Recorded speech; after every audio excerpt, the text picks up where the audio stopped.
The Federal and Devaki Specialty Hospital jointly present the Madurai Marathon 2024 Run for Health on Sunday, October 20th, 2024. Entry is free for all. இந்தியாவின் விளையாட்டு தலைநகராக தமிழகத்தை உருவாக்குவோம் என துணை முதலமைச்சர் உதயநிதி ஸ்டாலின் தெரிவித்துள்ளார். சென்னை நேரு உள் விளையாட்டு அரங்கில் முதலமைச்சர் கோப்பைக்கான மாநில விளையாட்டு போட்டியை துணை முதலமைச்சர் உதயநிதி ஸ்டாலின் தொடக்கி வைத்தார். தொடக்க விழாவில் பல்வேறு கலை நிகழ்ச்சிகள் நடைபெற்றன.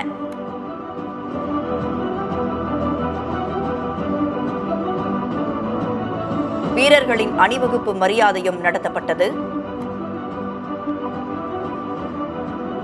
குழு மற்றும் தனிநபர் பிரிவில் வெற்றி பெறுபவர்களுக்கு முதல் பரிசாக 1 லட்சம் ரூபாயும், இரண்டாம் பரிசாக 75,000 ரூபாயும், மூன்றாம் பரிசாக 50,000 ரூபாயும் வழங்கப்பட உள்ளன. இதேபோல் குழு பிரிவில் முதலிடம் பெறுவோருக்கு கோப்பையுடன் பரிசாக 75,000 ரூபாயும், இரண்டாம் இடத்திற்கு 50,000 ரூபாயும், மூன்றாம் இடத்திற்கு 25,000 ரூபாயும் வழங்கப்பட உள்ளன. கடந்த ஆண்டு 15 வகையான விளையாட்டுப் போட்டிகள் நடத்தப்பட்ட நிலையில் இந்த ஆண்டு 25 வகையான விளையாட்டுப் போட்டிகள் நடத்தப்பட உள்ளன. சென்னை, செங்கல்பட்டு, மதுரை, திருச்சி, கோவை என 5 இடங்களில் இப்போட்டிகள் நடத்தப்படுகின்றன. விழாவில் துணை முதலமைச்சர் உதயநிதி ஸ்டாலின் பேசுகையில், இந்தியாவின் விளையாட்டு தலைநகரமாக தமிழ்நாட்டை கொண்டு வர வீரர் வீராங்கனைகள் கடுமையாக உழைக்க வேண்டும் என கூறினார்.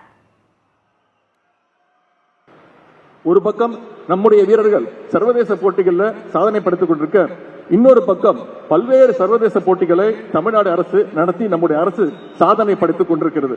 அதற்கு ஒரு சின்ன உதாரணம் தான் அண்மையில் நீங்கள் எல்லாம் ரசித்த Chennai formula 4 street circuit night race. தெற்கு ஆசியாவிலேயே முதன்முறையாக நடைபெற்ற அந்த போட்டியை இந்த உலகமே பார்த்து வியந்தது, பாராட்டியது. இந்திய ஒன்றியத்தினுடைய விளையாட்டுத்துறையின் தலைநகராக தமிழ்நாட்டை உருவாக்குவோம். களம் நமதே. The Federal and Devaki Specialty Hospital jointly present the Madurai Marathon 2024 Run for Health on Sunday, October 20th, 2024. Entry is free for all.